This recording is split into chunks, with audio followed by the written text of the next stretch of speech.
Iyan, samahan niyo kami, pumunta kami ng Hong Kong, tapos pauwi namin Macau. Ang flight namin, ayan, 5 AM. So, umalis kami ng bahay ng 12:00, 1:00. Ayan, lumilipad na kami, naabutan na kami ng araw kasi antok na antok kami. Pag-upo, nga nga nga nga, tulog na tulog. So, maya-maya, ang ating girl na wiwi, punta ng CR. CR check. Maliit lang yan, hindi kakasya ang dalawa. So, tingin muna natin sa bowl, check. Sa ceiling, check. Maraming tissue, check. Ayan. Tapos, naupo na ako ulit.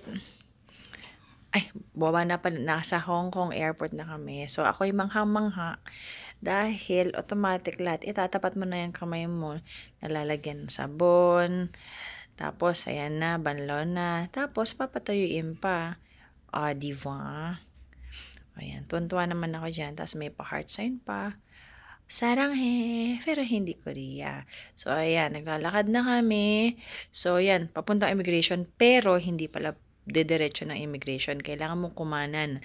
Pagkakanan mo, dyan yung sasakyan papuntang bus. Dalawa yan, isang bus, isang ferry. Libre yan hanggang sa July 31. So, kami, nag-pre-book na kami sa online para makakuha ng ticket. Tapos nun, papakita nyo lang yung inyong passport at saka yung QR code. Actually, sa amin passport na lang. Nakita na kasi na nakabook na kami. So, dapat pag kami kayo naka-check-in, dapat at least 1 hour kayo nandoon. So, kung magpapabook kayo, dapat mga 2 hours before para hindi kayo nangangarag. Kasi kami nangarag talaga kami. Takbo-takbo. Buti lang si ate girl ay pinayagan kaming maging lumuwag sila sa amin. So, nag-add sila ka ng 1 hour kasi nag-check-in kami. Hiningi kasi yung bag namin pag dun sa boarding. So, ayan. Pumayag sila. So, kami, kumain muna. Nagbaon kami ng sandwich tsaka ng kanin, para tipid-tipid lang, besh. So, kami kasi pag umaalis, hindi kasi kami maluho. May baon, galore kami. Ayun sila. Oops, ikaw na ba si Mr. Right? Ikaw na bang love of my life? Hi, mommy and daddy. Ayan, sige, kain-kain muna. So, syempre, habang naghihintay, ayan, tinawag na pala kami niyan. So, kailangan na daw namin pumunta sa boarding area ng bus ng 10:15. So, lakad-lakad. So, bago kami makarating doon, sasakay muna kami ng train. So, ililid naman kayo, hindi naman kayo mawawala. So, just in case naman, merong mga may mga magsasabi kung saan. So, ayan, naghintay na kami sa train. Ayan na, door open. Pasok-pasok na kami. So, kami ay bumiyahe ng no luggage. So, 7 kilos lang. Kasi, wala naman kailangang bilhin or dalhin kasi hindi naman ganun kalamig na ngayon, summer na. So, yan, hinanap namin. Hindi siya mahirap for senior. Parents ko nasa 72 na, pero okay naman yung lakad-lakad. Basta hindi naman nagmamadali. Ayan, so, chill-chill kami. Sa loob ng airport, medyo malamig. Kaya kailangan medyo nakapangginaw ka. Pero dito sa labas na, mainit na. So, there you go. Papunta na kami doon sa bus. Ayan, tinawag na kami. So, sumakay na kami 10:30 nun. Yeah. Tapos pupunta na kami dyan sa border ng Macau. Macau, Hong Kong, Shuhai border. So, siguro para mga 30 minutes lang ang biyahe. Ayan, dumaan na kami. Sabi nila, longest bridge daw yan. So, nasa 29 kilometers. So, literal. Dati kasi nagfe-ferry kami. Medyo pagka maalon, susmiyo, babaliktad sikmura mo. Pero ngayon lang kami naka-experience na makabus. Tapos libre pa, 'di ba? Pagka bumili ka ng bus, nasa 1,200 ang one way.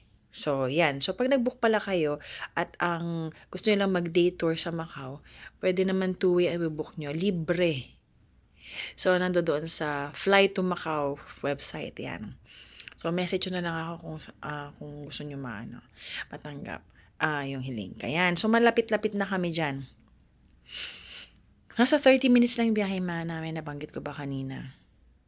Malapit na. There, sige pa. Andiyan na kami sa soil ng Macau. Sige, sige. Ayun, ang mahabang bridge.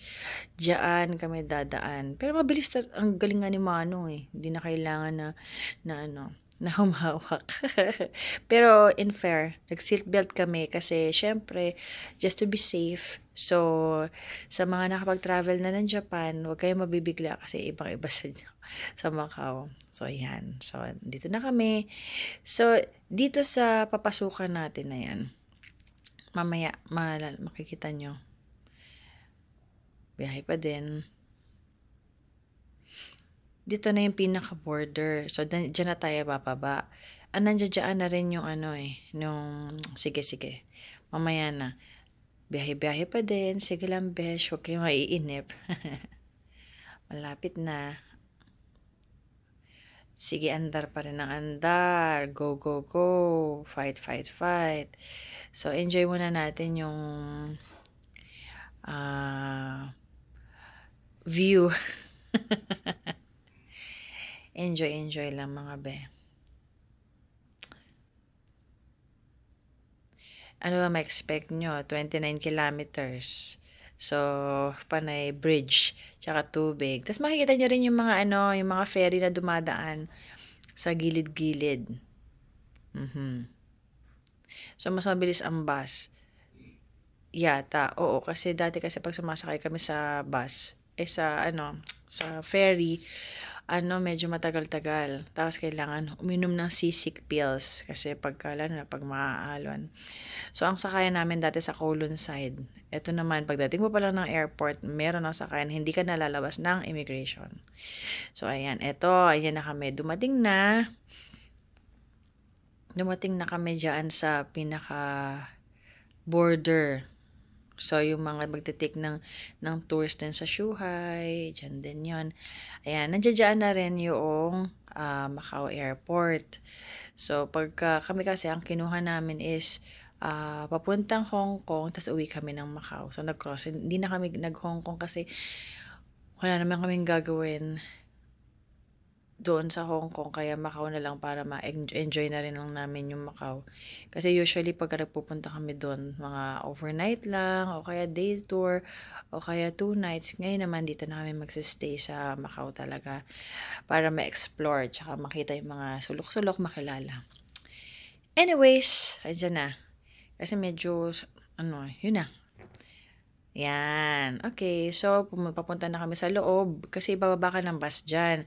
Tapos, madali namang makita. Papasok sa loob yan. May kasabay kami mga Pinoy. Papasok kami sa loob para magpunta sa immigration.